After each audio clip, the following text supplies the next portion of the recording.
Part 2. Okay, Ralph thought now as he watched the desultory mid-morning flow of customers in and out of the Red Apple across the street. Here's the situation. The government says you look like shit. You almost fainted at Lois Chasta's feet this morning, and you canceled the appointment you made with your old family physician. So what next? Just let it go? Accept the situation and let it go? The idea had a certain oriental charm. Fate, karma, and all that, but he was going to need more than charm to get him through the long hours of the early morning. The book said that there were people in the world, quite a lot of them, who managed very well to get on no more than 3 or 4 hours of sleep a night. There were even some who got along on only two. They were an extremely small minority, but they did exist. Ralph Rabbits, however, was not among their number.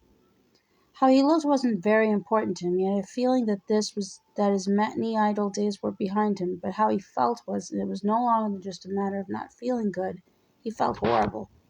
The insomnia had begun to pervade every aspect of his life, the way the smell of frying garlic on the fifth floor would eventually pervade an entire apartment building. The color had started to drain out of things. The world had begun to take on the dull, grainy quality of a newspaper photograph. Simple decisions, whether to heat up a frozen dinner for his evening meal, or grab a sandwich at the Red Apple and go up to the picnic area by One-Way 3, for example, had become difficult, almost agonizing. In the last couple of weeks he had found himself coming back to the apartment from Dave's video shop empty-handed more and more often. Not because there was nothing at Dave's he wanted to watch, but because there was too much. He couldn't decide if he wanted one of the dirty, hairy movies or a Billy Crystal comedy or maybe a few old Star Trek episodes. After a couple of these unsuccessful trips, he had plopped himself down in this very wing chair, almost crying with frustration and, he supposed, fear. That creeping sensory numbness and the erosion of his decision-making capabilities were not the only problems he had to come to associate with the insomnia. His short-term memory had also begun to slip. It had been his practice to go to the movies at least once, sometimes twice a week, ever since his retirement from the print shop where he had finished his working life as the bookkeeper and general supervisor. He had taken Carolyn until last year when she had gotten too sick to enjoy going out anywhere.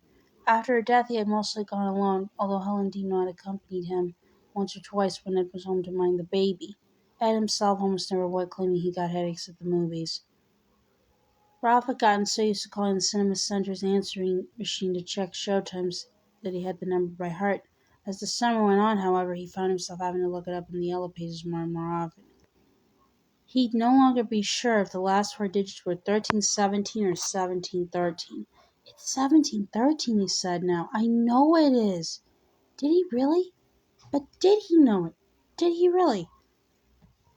Call Litchfield back. Go on, Ralph. Stop sifting through the wreckage. Do something constructive.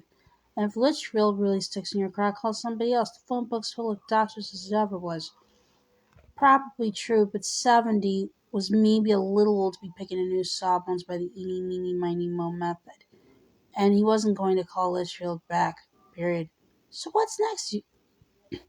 So what's next, you stubborn old goat? A few more folk remedies? I hope not, because at the rate you're going, you'll be down to Eye of Newton, tongue of toad in no time.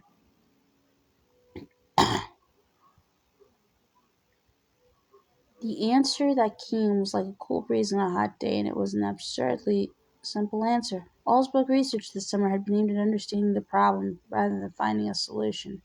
When it came to answers, he had relied almost solely on back fence remedies like whiskey and honey, even when the books had already assured him they probably wouldn't work or would only work for a while. Although the books did offer some presumably reliable methods for coping with insomnia, the only one Ralph had actually tried, the simplest and most obvious, going to bed earlier in the evening. That solution hadn't worked. He had simply lain awake until 11:30 or so, then dropped off to awaken at his new but earlier time. But something else might. It was worth a try anyway.